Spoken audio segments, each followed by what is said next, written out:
નમસ્કાર દર્શક મિત્રો, ટીવી18 ન્યૂઝમાં આપનું સ્વાગત છે। ભાવનગર શહેરના તલાવડી ચોક વિસ્તારમાં કુંભારવાડા વિસ્તારમાં રહેતા અને રિક્ષા ચલાવીને ગુજરાન ચલાવતા લક્ષ્મણભાઈ નામના વ્યક્તિ પોતાની રિક્ષા લઈને જઈ રહ્યા હતા।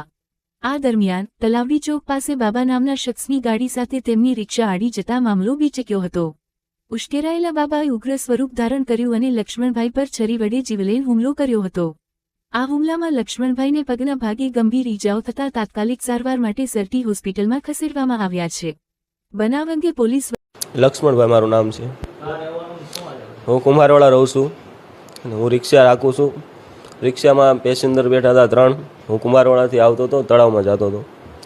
રસ્તામાં તલાવડી ચોક આવે છે ને, તલાવડી ચોકમાં રિક્ષા લઈને પહોંચ્યો અને આ જે બાબા તરીકે બાબા નામનો એક વ્યક્તિ છે, એ ચાની લારીએથી મોબાઈલમાં વાત કરતાં વાત કરતાં ગાડી વાળતો હતો અને ગાડીનું વ્હીલ મારી રિક્ષાની વાંહલા વ્હીલે અડ્યું અને એને સીધી મા બેન હમાણી ગાળું કાઢી અને મને કે ગોદા ગાલી દઉં તારી માને આમને તારી મને તેમ એમ।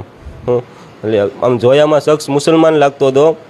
હું એને ઓળખતો નથી, મારી કોઈ જૂની મેટલ નથી સાહેબ, હું એને ઓળખતો। હું તો ધંધો કરવા એ રિક્ષા રોડ ઉપર રાખું છું અને મેં એને એમ કીધું તું હવા કર ને તો બહાર જઈને કે તારા એરિયામાં હુમલા કરે છે, ત્યાં કે તારા ઘરે આવીને મારું હાલ તારી મને મારું કે હાલ તારું ઘર ક્યાં છે મને કે। મને અત્યારે મને સરી મારી છે પગમાં, મને હું મારા પેટ ઉપર સરી મારવા ગયો ને તે મેં આગો થોડોક વયો ગયો તે મારા પગે છરી અડી ગઈ છે અને મેં એના ફોટા પાડ્યા, ગાડીના ફોટા પાડ્યા તો એ છરી લઈને મારી વાંહે થયો। હું પછી સરકારી બસ ચાલુ થઈ જાય એમાં બસ નાથી નીકળીને બસમાં હું ગાડી મૂકીને ફરાર નાથી ભાગ્યો અને હું ચાવડી ગેટ બાજુ હાલ્યો, કેમ કે મારે અહીંયા અંદર 20 જણા થઈ ગયા હતા સાહેબ, બધા એના મુસલમાન જ હતા બધા। અને આનો આ જ પ્રશ્ન સાહેબ મારા ભાઈને 7-8 દિવસ પહેલાં રિક્ષાની બહાર નહોતો ઉતરવા દીધો, 6-7 ઠાપોટું મારી હતી મેં એ ભાઈએ કેસ કર્યો છે।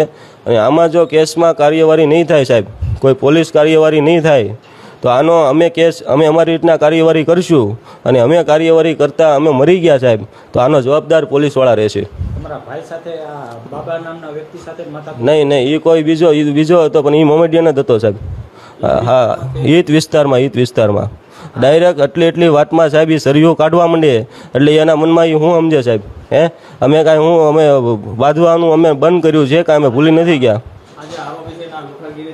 હા, લુખ્ખાગીરી હાવ આના કેટલાય કેસ છે સાહેબે, પોલીસે કેસ કર્યો, અહીંયા મને કીધું છે કે આના ઘણાય કેસ છે પણ આ છતાંય પોલીસ કાર્યવાહી નહીં થાય સાહેબ તો હું મારી રીતના મારો કાયદાનો ભંગ પછી થાય કે હું કદાચ મારી ઉપર ઘા થઈ જાય, મારું મરી ગયો તો આનો જવાબદાર પોલીસ રહેશે સાહેબ। મારા બાયડી છોકરા રખડવા તો ભલે રખડી જાય, બાકી હું જવાબ આપીશ એને પૂરેપૂરો।